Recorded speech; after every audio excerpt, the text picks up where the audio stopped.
حالاشو بهت کنید توی رابطه‌ای که هستید مدام مشکلات تکراری پیش میاد. امروز اینجا هستم که 4 اشتباه متداول رابطه و راهکارهای کاربردی و فوری فوتی رو بهتون بدم که ازش استفاده کنید. پس تا آخر ویدیو همراه من باش اگر دنبال رابطه بهتری. اولین اشتباه رایج توی رابطه ها عدم توجه به نیازهای عاطفی طرف مقابله.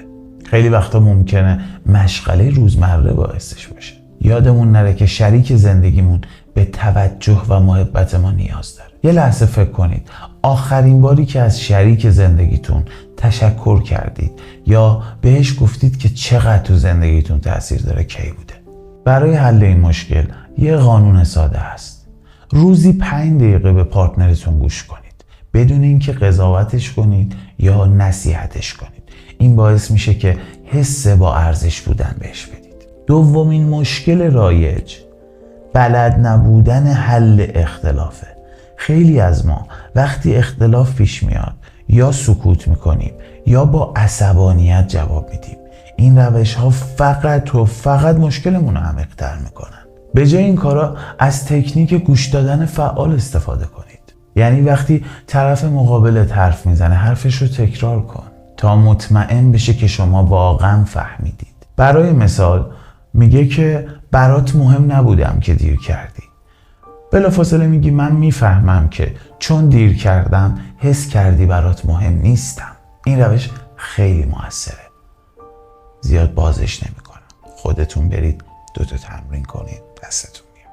خیلی وقتا توی رابطه هامون توقعات غیر واقعی داریم. مثلا اینکه شریک زندگیمون باید همیشه حال ما رو بفهمه یا هیچ وقت اشتباه نکنه. ولی واقعیت اینه که همه ما انسانیم و اشتباه میکنیم.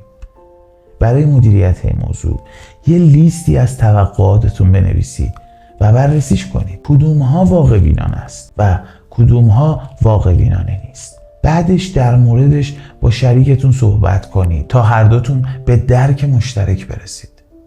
مثلا من از پارتنرم انتظار دارم که ساعت مثلا 3 بعد از ظهر هر روز بیاد دنبالم. خب ساعت کاری پارتنر من تا ساعت 7 شبه و این غیر واقع بینانه است. و وقتی من بنویسم چیزهایی که انتظار دارم از طرف مقابلمو و شرایط رو بررسی کنم میبینم که بابا این از این آدم بر نمیاد و توقعاتمو میارم پایین.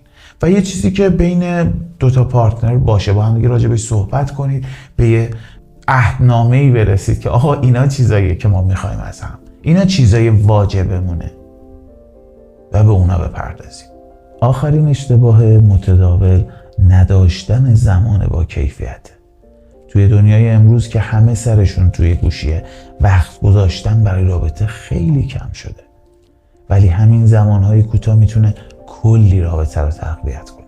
هر هفته یه زمان خاصی رو برای انجام کاری که دوست دارید تعیین کنید.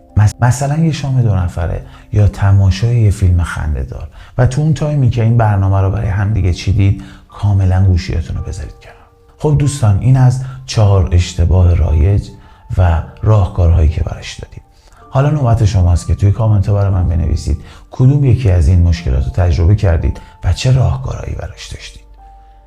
و یادتون نره کانال رو سابسکرایب کنید و ویدیو رو لایک کنید تا با هم بتونیم یه مسیر خفن‌تر برای ساختن رابطه‌های بهتر داشته باشیم. تا ویدیوی بعدی